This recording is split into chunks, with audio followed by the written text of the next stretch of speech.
ఆశ్చర్యకరుడు యేసు, అద్భుతకరుడు క్రీస్తు. ఆశ్చర్యకరుడు యేసు, అద్భుతకరుడు క్రీస్తు. యేసుక్రీస్తు ఘనమైన నామములో ఆశ్చర్యకర న్యూస్ కార్యక్రమాన్ని వీక్షిస్తున్న ప్రేక్షకులందరికీ శుభాభినందనలు. ఎలా ఉన్నారు మీరందరూ? వర్షాలు పడుతున్నాయి కదా, ఎండాకాలం వెళ్ళిపోయి వానాకాలం వచ్చింది. ఈ మధ్యకాలంలో అయితే కాలాలు కూడా మర్చిపోయారు. ఎండాకాలం, వానాకాలం, చలికాలం అన్నీ మర్చిపోయారు. కానీ ఒకే కాలం గుర్తుంది. ఏమిటా కాలం? కరోనా కాలం. ఈ కరోనా కాలంలో మీలో అనేక మంది వ్యాధిగ్రస్తులయ్యారు, వ్యాధితో పోరాడుతున్నారు. ఇంకా అనేక మంది లాక్డౌన్ వల్ల కరువులో ఉన్నారు, లేమిలో ఉన్నారు. ఇంకా అనేక మంది భయకంపితులై ఉన్నారు, అసమాధానంతో ఉన్నారు. మీరు ఎటువంటి పరిస్థితుల్లో ఉన్నా సరే, మీ అవసరత ఏదైనా సరే, ఈ స్క్రీన్ పైన కనబడుతున్న నంబర్లకు మీరు ఫోన్ చేసినట్లయితే మీ కొరకు ప్రార్థించడం జరుగుతుంది. నేను మాత్రమే కాదు, ఎల్ షదాయ్ హైదరాబాద్ సంఘం వారు అందరు కూడా ప్రతి అవసరత కొరకు ప్రార్థన చేస్తున్నారు. ఆ ప్రార్థనల ద్వారా అనేక మంది అద్భుతాలు, ఆశ్చర్యక్రియలు పొందుకున్నట్టు సాక్ష్యాలను కూడా పంచుకోవటం జరిగింది. కాబట్టి ఈరోజు మీ అవసరత ఏదైనా సరే మాకు ఫోన్ చేసినట్లయితే మీ కొరకు ప్రార్థించడం జరుగుతుంది. అంత మాత్రమే కాదు, ప్రతి ఆదివారం ఉదయం 8:30 గంటలకు L షదాయ్ Hyderabad church online service జరుగుతుంది. ఆ ఆన్లైన్ సర్వీస్లో మేము పాల్గొనాలి అని అనుకున్నవారు మీరు ఫోన్ ద్వారా మాకు తెలియజేసినట్లయితే మేము మీకు ఆ గూగుల్ మీట్ లింక్ కూడా పంపించడం జరుగుతుంది. మిమ్మల్ని అందరినీ కూడా ప్రేమపూర్వకంగా ఆ ఆన్లైన్ సర్వీస్కి ఆహ్వానిస్తున్నాం. పాల్గొనండి, విశ్వాసంలో బలపడండి, దైవ శిష్యులు పొందుకోండి. అందరికీ వందనాలండి. మాది ఆంధ్రప్రదేశ్, పశ్చిమ గోదావరి జిల్లా, పాలకొల్లు మండలం. పాలకొల్లు మండలంలో చందపురం అనే చిన్న విలేజ్లో నేను నివసిస్తున్నాను. మరి దేవుడు నా పట్ల చేసిన అద్భుత కార్యాలు ఈ యొక్క సాక్ష్యం రూపంలో మేము ముందుంచాలనుకుంటున్నాను. అవి ఏంటంటే, గత మే నెల 10వ తారీఖున నేను కోవిడ్ బారిన పడ్డాను. మరి కోవిడ్ బారిన పడినప్పుడు నేనైతే చాలా భయపడ్డాను. ఎందుచేతంటే సెకండ్ వేవ్లో అనేక మంది ప్రాణాలు కోల్పోతున్నారు కాబట్టి. అలాగే మా గ్రామంలో కూడా కరోనా కేసులు ఎక్కువ రావడం వల్ల నాకు ఇంకా భయం వేసింది. అటువంటి సమయంలో నేను సహోదరులు విల్లూరు రమేష్ గారికి మెసేజ్ చేయటం జరిగింది. సార్, నాకు ఇలా కోవిడ్ వచ్చింది, ఏంటి అని అడిగినప్పుడు, అటువంటిది ఏం భయపడకండి, త్వరగా రికవర్ అవుతారు, మీరు ప్రేయర్ చేసుకోండి, మేము కూడా ప్రేయర్ చేపిస్తాం మా ఎల్షద్దా సంఘంలో అన్నప్పుడు, సరే సార్ అని నేను చెప్పడం జరిగింది. ఆయన ప్రతిరోజు ప్రేయర్ చేయించామని నాతో వాట్సాప్లో చాట్ చేసేవారు.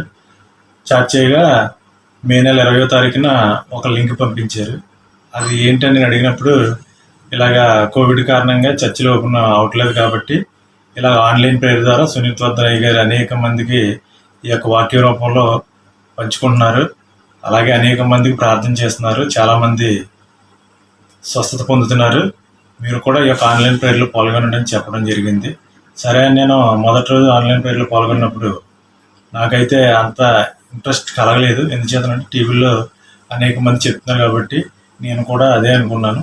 కానీ రెండవ రోజు నుంచి ఆన్లైన్ ప్రేయర్లోకి వెళ్ళకూడదని అనుకున్నప్పుడు వెళ్ళాలనే ఒక ఆలోచన ఎక్కువైంది. ఎందుచేతనంటే వెళ్ళకూడదని సాతాను నన్ను వెనక్కి గెంటేస్తున్నప్పుడు వెళ్ళాలని దేవుడు నన్ను ముందుకు నడిపించాడు. మరి రెండవ రోజు నేను వెళ్ళినప్పుడు అన్న ప్రేయర్ చేశారు, నా గురించి వాక్యం చెప్పారు.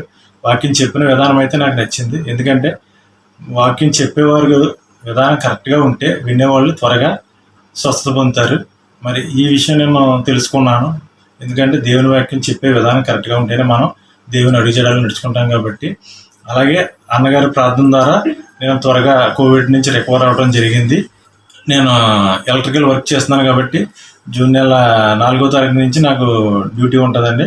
మరి డ్యూటీ ఉన్నప్పుడు నేను అన్నగారితో చెప్పాను, అన్న ఇలాగ నేను స్పాట్ బిల్లింగ్ వర్క్ చేస్తాను, మరి నేను ఉదయం నుంచి సాయంత్రం దాకా నడవాలి, మరి అయితే డాక్టర్ గారు అయితే కోవిడ్ వచ్చి 1 మంత్ రెస్ట్ తీసుకోవాలని చెప్పారు. అంటే నీకేం కాదు బ్రదర్, మీరు నిశ్చింతంగా ప్రేయర్ చేసుకుని మీ పనిలో మీరు వెళ్ళండి అన్నప్పుడు నేనైతే నా పనిలో ప్రేయర్ చేసుకుని నా పనికి వెళ్ళినప్పుడు 4వ తారీఖుని వచ్చేసాను, త్వరగా ఇంటికి వచ్చేసాను.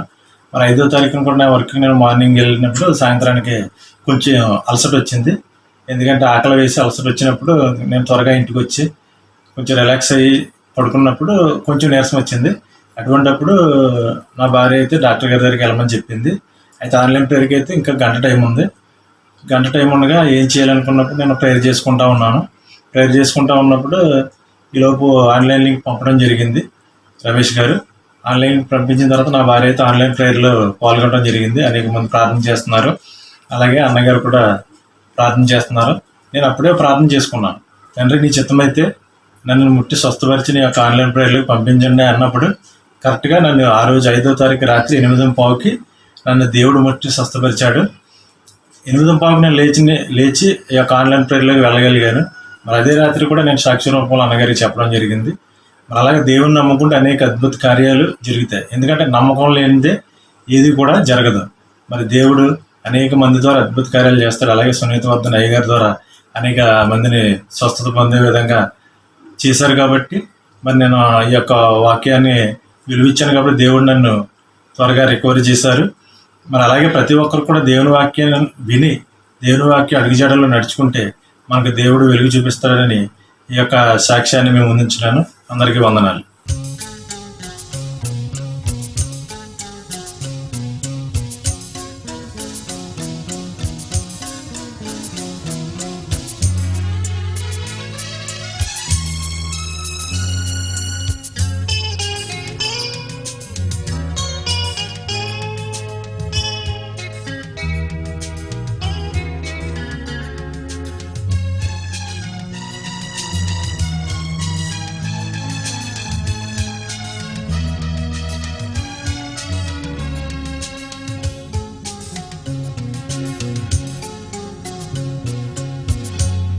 జీవదాత శ్రీ యేసునాథుడా, నీ కరుణ హస్తముతో మమ్ము నడుపుమయ్యా. నా జీవదాత శ్రీ యేసునాథుడా, నీ కరుణ హస్తముతో మమ్ము నడుపుమయ్యా.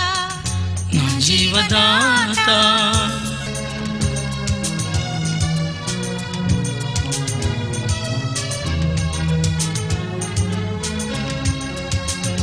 అంజూరపు చెట్లు పూయకుండినను, ద్రాక్ష చెట్లు ఫలింపకపోయినను,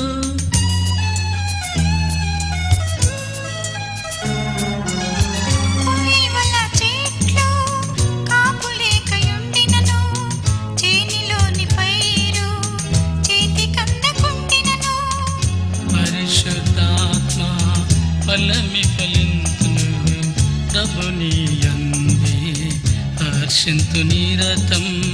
పరిశుద్ధాత్మ ఫలమే ఫలింతును, ప్రభుని యందే హర్షింతు నిరతం. నా జీవదాత శ్రీ యేసునాథుడా, నీ కరుణ హస్తముతో మమ్ము నడుపుమయ్యా. నా జీవదాత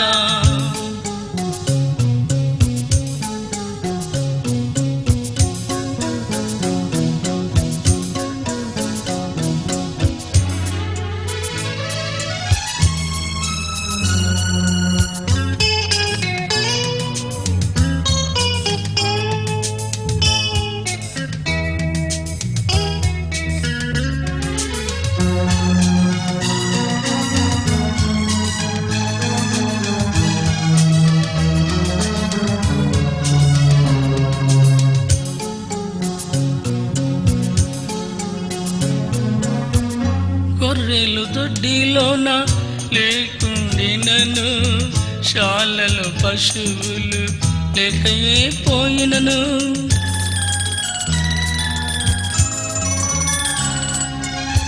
కాపరి వెంటనే నడుచుచునందును, వీడను ప్రభుని ఏ ఘడియనైనా. యెహోవా యందే ఆనందించెదను, నా రక్షణకర్త అని కొనియాడెదను. యెహోవా యందే ఆనందించెదను, నా రక్షణకర్త అని కొనియాడెదను. నా జీవదాత జీవదాత శ్రేయస్సునాథుడా, నీ కరుణహస్తముతో మమ్ము నడుపుమయ్యా నా జీవదాత.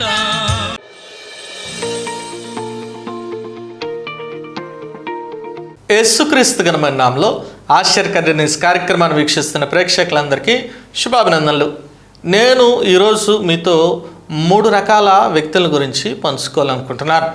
మొదటి రకము వ్యక్తులు ఎలా ఉంటారంటే, వాళ్ళు చక్కగా బోధిస్తారు, నీతులు చెప్పమంటే చక్కగా చెప్తారు, గంటల కొద్దీ చెప్తారు. అయితే వారు ఏదైతే బోధిస్తారో దాన్ని అనుసరించి నడుచుకునే స్థితిలో వారు ఉండరు. చెప్పమంటే మాత్రం చాలా చక్కగా చెప్తారు, చాలా చక్కగా బోధిస్తారు, కానీ వాళ్ళు దాన్ని పాటించరు. ఒక మాటలో చెప్పాలంటే they preach but they don't practice. వాళ్ళు ఏదైతే బోధిస్తారో దాన్ని పాటించలేని స్థితిలో ఉంటారు. అందుకే పౌలు భక్తుడు అంటున్నాడు కదా, 1 కొరింథీయులకు రాసిన పత్రిక 9వ అధ్యాయం 27వ వచనం చూస్తే ఏమని రాబడింది చూడండి. అక్కడ, గాలిని కొట్టినట్లు నేను పోట్లాడలేదు, కానీ ఒకవేళ ఇతరులకు ప్రకటించిన తర్వాత నేనే భ్రష్టుడనై పోదునేమో అని నా శరీరంను నలుగొట్టి దాన్ని లోపరుచుకొనుచున్నాను. చూడండి ఏమంటున్నాడు పౌలు భక్తుడు, ఇతరులకు ప్రకటించిన తర్వాత నేను భ్రష్టుడిని అయిపోతానేమో, అందుకే నా శరీరాన్ని నలగొట్టుకుంటున్నాను. అవును, మనము ఇతరులకు బోధించిన తర్వాత, లేదంటే దేవుని గురించి, యేసయ్యను గురించి ఇతరులకి ప్రకటించిన తర్వాత మనము తప్పిపోతున్నామేమో, మనము పడిపోతున్నామేమో. చాలామంది చెప్తూ ఉంటారు, అంతకుముందు చాలా బాగుండేవాడండి, ఇతరులకు యేసయ్యను గురించి బాగా చెప్పాడండి, మరి ఏమైందో, ఏం జరిగిందో, పడిపోయాడు, తప్పిపోయాడు, ఇప్పుడు మందిరానికి రావట్లా, ప్రార్థన అంటే కోపగించుకుంటున్నాడు, వాక్యం చదవట్లా, తప్పిపోయాడు, భ్రష్టుడైపోయాడు. చాలామంది ఆ రీతిగా ఉన్నారు. ఇతరులకు బోధించిన తర్వాత వారు పాటించలేని స్థితిలో ఉన్నారు, భ్రష్టులైపోతున్నారు. అందుకే పౌలు భక్తుడు తన శరీరాన్ని నలగొట్టుకుంటున్నాడంట. ఈ వాక్యాన్ని కూడా వక్రీకరించే వాళ్ళు ఉంటారు. ఒక వ్యక్తి ఉన్నాడు, ఆ వ్యక్తి వాళ్ళ భార్యను ఎప్పుడు కొడతా ఉండేవాడంట, భయంకరంగా కొట్టేవాడు. ఒకసారి పాస్టర్ గారు ఆ వ్యక్తిని పిలిచి, ఎందుకయ్యా మీ ఆవిడని ఎప్పుడు కొడుతున్నావు, అది తప్పు, అది పాపం, ఆ రీతిగా నువ్వు చేయకూడదు, నీవు మీ ఆవిడని ప్రేమించేవాడుగా ఉండాలి అంటే ఆ వ్యక్తి ఏం చెప్పాడు తెలుసా, బ్రదరు, పాస్టర్ గారు, నేను వాక్యాన్ని అనుసరించి నడుచుకుంటున్నాను, పౌలు భక్తుడు ఏం చెప్పాడో అదే చేస్తున్నాను. ఏం చెప్పాడు పౌలు భక్తుడు? నా శరీరాన్ని నేను నలగొట్టుకుంటున్నా అన్నాడు కదా, నా భార్య నా శరీరం ఏక శరీరం కదా, అందుకే నలగొడుతున్నా అన్నాడట. చూడండి, వాక్యాన్ని కూడా వక్రీకరించే వాళ్ళు ఉంటారు. ఎందుకు పౌలు భక్తుడు శరీరాన్ని నలగొట్టుకుంటున్నాడంటే, ఇతరులకు బోధించిన తర్వాత పడిపోతానేమో, భ్రష్టుణ్ణి అయిపోతానేమో, నేను బోధించింది పాటించలేని స్థితిలో ఉంటానేమో అని శరీరాన్ని నలగొట్టుకుంటున్నాడు. ఈరోజు నీవు ఏ స్థితిలో ఉన్నావు? ఇతరులకు మంచి చెప్పి, ఇతరులకు బోధించి నీవు పాటించలేని స్థితిలో ఉన్నావేమో పరీక్షించుకో. మీరు బైబిల్ గ్రంథంలో కూడా చూసినట్లయితే ఒక వ్యక్తి చాలా చక్కగా ఇతరులకి బోధించాడు, అయితే అతను ఏదైతే బోధించాడో దాన్ని పాటించలేదు, అందుకే భ్రష్టుడైపోయాడంట. మీరు చూసినట్లయితే ఏమని బోధించాడు చూడండి. సామెతల గ్రంథం 5వ అధ్యాయం 15వ వచనం చూస్తే ఏమని రాబడింది చూడండి. నీ సొంత కుండలోని నీళ్లు పానము చేయము, నీ సొంత బావిలో ఉబుకు జలము త్రాగము, నీ ఊటలు బయటికి చెదిరిపోదగునా, వీధుల్లో అవి నీటి కాలువగా పారదగునా, అన్యులు నీతో కూడా వాటిని అనుభవింపకుండా అవి నీకే ఉండవలను కదా, నీ ఊట దీవెన నందును, నీ యవన కాలపు భార్య యందు సంతోషింపము. చూడండి, నీ సొంత కుండలో నీళ్ళు నువ్వు త్రాగాలి, పరాయి కుండని లేదంటే పరాయి స్త్రీని నీవు ఆశించటానికి వీలు లేదు అని చాలా చక్కగా బోధించాడు సొలొమోను భక్తుడు. అయితే బోధించాడు కానీ పాటించలేని స్థితిలో ఉన్నాడు. ఎటువంటి పరిస్థితుల్లో ఉన్నాడంట సొలొమోను భక్తుడు? మీరు చూసినట్లయితే 1 రాజుల గ్రంథం 11వ అధ్యాయం 3వ వచనం చూస్తే, అతనికి 700 మంది రాజకుమార్తెలైన భార్యలను 300 మంది ఉపపత్నులను కలిగి ఉండరి. అతని భార్యలు అతని హృదయంను తిప్పివేసరి. సొలొమోను వృద్ధుడైనప్పుడు అతని భార్యలు అతని హృదయంను ఇతర దేవతల తట్టు త్రిప్పగా అతడి తండ్రి అయిన దావీదు హృదయం వలె అతని హృదయము దేవుడైన యెహోవా ఎడల యథార్థము కాకపోయెను. చూడండి ఎంతమందిని చేసుకున్నాడట. 700 మంది భార్యలు, 300 మంది ఉపపత్తులు. దానివల్ల ఎంత ప్రమాదం జరిగిందంటే అతని ఆత్మీయ జీవితము నాశనం అయిపోయింది. మరేం చేశారు? ఇతర దేవతల తట్టు అతని హృదయాన్ని తిప్పివేశారు. దేవునికి విరోధంగా పాపం చేసే రీతిగా సొలొమోన్ని వారు నడిపించినట్లు మనం చూస్తాం. చూడండి, దావీదుకు కూడా దేవుని మందిరము కట్టే భాగ్యము కలగలేదు, కానీ సొలొమోనుకి దేవుడు అటువంటి భాగ్యాన్ని దయచేశాడు. దేవుని మందిరము కట్టే భాగ్యాన్ని సొలొమోనుకి దయచేస్తే సొలొమోను పడిపోయాడు, తప్పిపోయాడు, భ్రష్టుడైపోయాడు. బోధించడం మాత్రం సొంత కొండలోదే తాగాలంటున్నాడు, కానీ అతను మాత్రం 700 మంది భార్యలు, 300 మంది ఉపపత్నులు చేసుకొని దేవునికి విరోధముగా పాపము చేశాడు. చూడండి, దేవుడు ఎంత ప్రేమ కలిగిన దేవుడు అంటే ఒక ఛాన్స్ కాదు, 2 ఛాన్సులు ఇచ్చాడండి సొలొమోనుకి. 2 మార్లు హెచ్చరించాడంట. అక్కడే రాయబడి ఉంది కదా, 9వ వచనం చూస్తే, ఇశ్రాయేలీయుల దేవుడైన యెహోవా అతనికి 2 మార్లు ప్రత్యక్షమై నీవు ఇతర దేవతలను వెంబడింపవలదని అతనికి ఆజ్ఞాపించినను సొలొమోను హృదయము ఆయన యొద్ద నుండి తొలగిపోయాను. యెహోవా తనకిచ్చిన ఆజ్ఞను అతడు గైకొనకపోగా యెహోవా అతని మీద కోపగించి సెలవిచ్చినదేమనగా, నేను నీతో చేసిన నిబంధనను కట్టడలను నీవు ఆచరింపకపోవట నేను కనుగొంచున్నాను గనుక ఈ రాజ్యము నీకుండకుండా నిశ్చయంగా తీసివేసి నీ దాసునికి ఇచ్చెదను. చూడండి, 2 మార్లు హెచ్చరించాడు. నువ్వు తప్పిపోతున్నావు నా బిడా సొలొమోన్, నువ్వు తప్పిపోతున్నావు, నాశనం అయిపోతున్నావు, భ్రష్టుడైపోతున్నావు, నీవు ఇతర దేవతల్ని మొక్కుతున్నావు, నువ్వు చాలా చక్కగా బోధించావు, అయితే నువ్వు పాటించలేని స్థితిలో ఉన్నావు, ఎప్పటికైనా మార్పు చెందు అని హెచ్చరించినప్పటికీ సొలొమోను వెళ్ళలేదు, పడిపోయాడు. చివరికి రాజ్యము దేవుడు వాగ్దానం చేశాడు, నీ రాజ్యాన్ని స్థిరపరుస్తా అన్నాడు, కానీ అతని రాజ్యము స్థిరపరచబడలేదు. ఎందుకంటే మహాజ్ఞాని అయినప్పటికీ ఏదైతే బోధించాడో దాన్ని పాటించలేని స్థితిలో ఉన్నాడు. ఈరోజు నీవు కూడా ఆ రీతిగా ఉన్నావేమో. You preach but you don't practise. బోధిస్తున్నావు కానీ పాటించలేని స్థితిలో ఉన్నావేమో.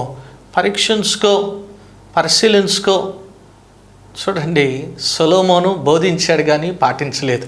అయితే నా యేసయ్య ఏదైతే బోధించాడో అది ఖచ్చితంగా పాటించాడు నా ప్రభు. అందుకే రాయబడింది కదా, మత్తయి సువార్త 26వ అధ్యాయం 36వ వచనం చూస్తే ఏం రాయబడింది చూడండి. అంతటి యేసు వారితో కూడా గెత్సెమనే అనబడిన చోటికి వచ్చి, నేను అక్కడికి వెళ్ళి ప్రార్థన చేసి వచ్చే వరకు మీరు ఇక్కడ కూర్చుండని శిష్యులతో చెప్పి పేతురును జెబెదయి 2 కుమారులను వెంటబెట్టుకుని పోయి దుఃఖపట్టుకును చింతాక్రాంతుడొకటుకును మొదలుపెట్టెను. అప్పుడు యేసు, మరణముగునంతగా నా ప్రాణము బహు దుఃఖంలో మునిగి ఉన్నది, మీరు ఇక్కడ నిలిచి నాతో కూడా మెలకువగా నుండుడని వారితో చెప్పి కొంత దూరం వెళ్ళి సాగిలపడి, నా తండ్రి సాధ్యమైతే ఈ గిన్నె నా యొద్ద నుండి తొలగిపోనిమ్ము, అయినను నా ఇష్ట ప్రకారం కాదు నీ చిత్త ప్రకారమే కానిమ్మని ప్రార్థించెను. ఆయన మరలా శిష్యుల యొద్దకు వచ్చి వారు నిద్రించుట చూచి, ఒక గడి అయినను నాతో కూడా మేల్కొని ఉండలేరా?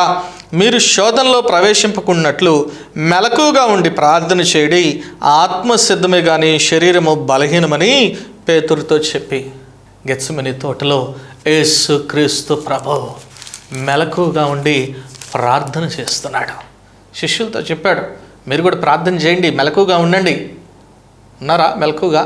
చక్కగా గురకబెట్టి నిద్రపోతున్నారు.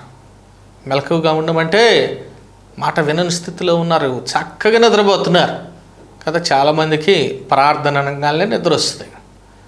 మిగిలిన అన్నిటికీ సమయం ఉంటుంది, టీవీ చూడటానికి, ఆటలాడటానికి అన్నిటికీ సమయం ఉంటుంది, కానీ ప్రార్థన అంటే మాత్రం చాలు, ఎక్కడలే నిద్ర వస్తుంది.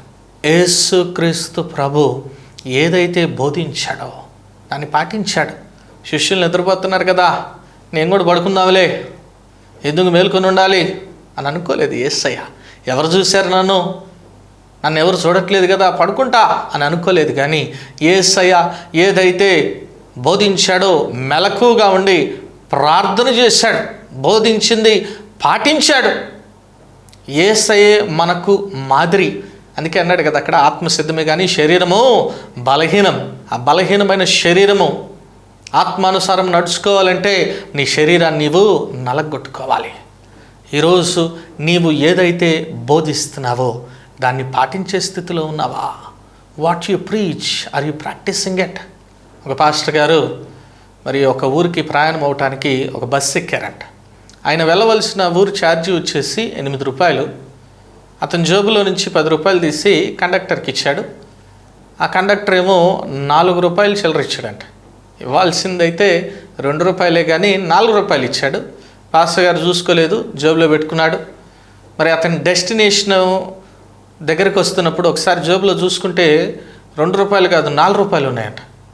ఇదేంటి, అతను చిల్లర నాకు 2 రూపాయలే కదా ఇవ్వాల్సింది, 4 రూపాయలు ఇచ్చాడేంటి అని చెప్పి ఆ కండక్టర్ దగ్గరికి వెళ్ళి, అయ్యా నువ్వు పొరపాటున నాకు 2 రూపాయలు ఎక్స్ట్రా ఇచ్చావు, నువ్వు నాకు చిల్లర ఇవ్వాల్సింది 2 రూపాయలే అని చెప్పినప్పుడు ఆ కండక్టర్ అన్నాడట, పాస్టర్ గారు మీరు నాకు తెలుసు, నేనేమి పొరపాటున అయ్యలేదు. పోయిన వారం మీరు ఆదివారం చర్చిలో నిజాయితీ గురించి చెప్పారు కదా, ఆనెస్టీ గురించి చెప్పారు కదా, మీరు నిజాయితీగా 2 రూపాయలు తిరిగి ఇస్తారో లేదో మిమ్మల్ని పరీక్షిద్దామనే మీకు ఎక్కువ చిల్లర ఇచ్చానని చెప్పాడంట. చూడండి, ఈరోజు మీరు ఏదైతే బోధిస్తున్నారో దాన్ని పాటిస్తున్నారా? What you preach, are you practising it? పరీక్షించుకో, పరిశీలించుకో. ఇంకా 2వ రకం మనుషులు ఉంటారు. వీరు ఎట్లా ఉంటారంటే వినటానికి చాలా చక్కగా వింటారంట కానీ గ్రహించరు. వినటానికి చాలా చక్కగా వింటారు కానీ సమస్య వచ్చినప్పుడు ఆ వాక్యాన్ని లేదంటే ఆ వాగ్దానాన్ని ఎత్తిపట్టి ప్రార్థన చేయరు. ఆ వాగ్దానాన్ని వారి విశ్వాస జీవితంలో అప్లై చేయరు. అందుకే రాయబడింది కదా మత్తయి సువార్త 13వ అధ్యాయం 15వ వచనం చూస్తే ఏమని రాయబడింది చూడండి. ఈ ప్రజలు కన్నులారా చూచి, చెవులారా విని, హృదయంతో గ్రహించి, మనస్సు త్రిప్పుకొని నా వలన స్వస్థత పొందుకున్నట్లు వారి హృదయము కొవినది, వారి చెవులు వినుటకు మందములైనవి, వారు తమ కన్నులు మూసుకొని ఉన్నారు గనక మీరు వినుట మటుకు విందురు కానీ గ్రహింపరు, చూచుట మటుకు చూతురు కానీ ఎంత మాత్రమును తెలుసుకొనరు. వినుటకు మటుకు విందురు కానీ గ్రహింపరు. ప్రతి ఆదివారం కూడా చాలా చక్కగా అందరికంటే ముందుగా మందిరానికి వస్తారు, వాక్యము వింటారు, కానీ వాక్యాన్ని గ్రహించలేని స్థితిలో ఉంటారు. సమస్య వచ్చినప్పుడు వాక్యం మర్చిపోతారు, దేవుని మాటలు మర్చిపోతారు. కానీ ఇతరులు ఏం చెబుతారో, పక్కింటోడు ఏం చెప్పాడు, ఎదురింటోడు ఏం చెప్పాడు, వెనకింటోడు ఏం చెప్పాడు, వీటికే ఎక్కువ ప్రాధాన్యత ఇస్తారు. కానీ దేవుని వాక్యం ఏం చెప్తుందో పట్టించుకోరు. దేవుని వాక్యాన్ని వారి కష్టకాలంలో అప్లై చేయలేని స్థితిలో ఉంటారు వాళ్ళు. అందుకే వారి జీవితంలో ఏ అద్భుతము జరగదు. అటువంటి రీతిగా నీవు వాక్యం విన్న ఉపయోగం లేదు. ఆ వాక్యాన్ని నీ జీవితంలో నీవు అప్లై చేయకపోతే నువ్వు వాక్యం వినటం వినకపోవటమే బెస్ట్. మా దగ్గర కొంతమంది యవనస్తులు ఉంటారు. వారిని ఎప్పుడైనా ఏదైనా తీసుకురామని పంపించామనుకోండి, సపోజ్ ఒక మటన్ బిర్యానీ చేయాలి, ముక్కలు పెద్దవి కొట్టించుకుని రా అని పంపించామనుకోండి, వింటాడు ఇక్కడ, మళ్ళీ అక్కడ పోయి మళ్ళీ ఫోన్ చేస్తాడు, ముక్కలు పెద్దవి కొట్టించాలా చిన్నవి కొట్టించాలా. ఇక ముందు మనం చెప్పటం ఎందుకు? అందుకే ఈ మధ్య రూట్ మార్చేసా నేనే. ఇక్కడ ఏం చెప్పను, ఆ షాప్ దగ్గరికి వెళ్ళు, ఆ షాప్ ఆయన ఫోన్ ఆయన చెబుతలేదు అంటే, ఎందుకంటే వీళ్ళు వినుటకు మటుకు విందురు కానీ గ్రహింపరు. మనసు ఎక్కడో పెడతారు, చెవులు ఉంటాయి కానీ ఆ చెవుల్లోకి మనస్సులోనికి మనం చెప్పిన మాట చొచ్చుకుని వెళ్ళదు. మనం చెప్పిన మాటను వారు పాటించరు, వినరు. విన్నా కానీ మర్చిపోతారు, ఎక్కడో ఉంటారు, ఆలోచన ఎక్కడో చేస్తుంటారు. బిజీ పర్సన్స్ కాబట్టి వాళ్ళ ఆలోచనలు ఎక్కడో ఉంటాయి. ఆ రీతిగా ఉన్నప్పుడు మనం ఏది కూడా దేవుని యొద్ద నుంచి పొందుకోలేము. ఈరోజు నీవు వింటున్నావు, అయితే పాటించలేని స్థితిలో ఉన్నావేమో. విన్న వాక్యాన్ని నీ జీవితంలో అప్లై చేయలేని స్థితిలో ఉన్నావేమో. దేవుడు ఏదైతే నీతో చెప్తాడో దాన్ని పాటించకపోతే, దాన్ని నీ జీవితంలో నీవు అప్లై చేయకపోతే నీవు ఆశీర్వాదాలు పోగొట్టుకోవటమే కాదు, నాశనాన్ని కొని తెచ్చుకుంటావు. ఆశీర్వాదాలు పోగొట్టుకోవటమే కాదు కానీ నాశనాన్ని కొని తెచ్చుకుంటావు. ప్రార్థన చేసుకుందాం. నాయన స్తోత్రం ప్రభా, పరిశుద్ర ప్రేమగల తండ్రి దగ్గర దేవా నీకే వందనాలు ప్రభా. వాక్యం ద్వారా నాయన మీరు మాట్లాడిన విధానానికి నీకే వందనాలు. అవును ప్రభా నాయన, we preach but we don't practise. మేము బోధిస్తాం కానీ పాటించం ప్రభా. వింటాం కానీ ఆ వాక్యాన్ని అనుసరించి నడుచుకోం ప్రభా. కళలు కంటాం కానీ వాటిని సాకారం చేసుకోవటానికి ప్రయత్నం చేయం ప్రభా. ఒకవేళ ఆ రీతిగా బిడ్డలు ఉన్నట్లయితే వారి మనస్సుని, వారి యాటిట్యూడ్ని మార్చివేయండి ప్రభా. ఈరోజు నుంచి వారు ఏదైతే చెప్తారో దాన్ని పాటించాలి. ఏదైతే వాక్యం వింటారో వారి జీవితంలో అప్లై చేసుకోవాలి. ఏవైతే కళలు కంటారో ఆ కళల్ని సాకారం చేసుకోవటానికి కష్టపడాలి. అట్టి కృపను నాయన మీరే బిడ్డలకు దయచేయండి. ఈ వాక్యాన్ని మీరే నీరు కట్టి ఫలింపు చేయండి. ప్రతి ఒక్క బిడ్డ కూడా నాయన వాక్యానుసారం జీవించే కృపను మీరే దయచేయమని, ప్రతి ఒక్క బిడ్డ కూడా నాయన వాక్యానుసారం జీవించి ఫలించని బిడ్డలుగా ఉండే కృప దయచేయమని, ప్రతి ఒక్క బిడ్డను కూడా నాయన దీవించి ఆశీర్వదించమని యేసు నామం పేరట వేడుకొని ప్రార్థిస్తున్నాము తండ్రి. ఆమెన్. దేవుడు మిమ్మల్ని దీవించును గాక. వచ్చే వారి మీద సమయాన్ని కలుసుకుందాం. God bless you all. యేసుక్రీస్తు ఘనమైన నామంలో మీ అందరి శుభములు. ఈ వారం 2వ రాజుల గ్రంథం నుంచి బైబిల్ క్విజ్. మొదటి ప్రశ్న, అబి ఎవరు? ప్రశ్న మరి ఒకసారి, అబి ఎవరు? రెండవ ప్రశ్న, కుక్కల చేత తినివేయబడిన వ్యక్తి ఎవరు? ప్రశ్న మరి ఒకసారి, కుక్కల చేత తినివేయబడిన వ్యక్తి ఎవరు? మూడో ప్రశ్న, అహజ్య కుమారుడు ఎవరు? ప్రశ్న మరి ఒకసారి, అహజ్య కుమారుడు ఎవరు? ఈ ప్రశ్నల యొక్క జవాబులు స్క్రీన్ పైన కనపడుతున్న నెంబర్కు తెలియజేయగలరు. విజేతకు బహుమతి అందజేయబడును. గత వారం బైబిల్ క్విజ్ ప్రశ్నలకు సమాధానాలు. మొదటి ప్రశ్నకు జవాబు యొక్తాయేలు, 2వ రాజులు 14:7. రెండవ ప్రశ్నకు జవాబు యోవాషు, 2వ రాజులు 11:21. మూడవ ప్రశ్నకు జవాబు యరోబాము, 2వ రాజులు 15:8. ఈ వారం బైబిల్ క్విజ్ విజేత ఐజక్ గారు ఫ్రమ్ హుబ్లీ.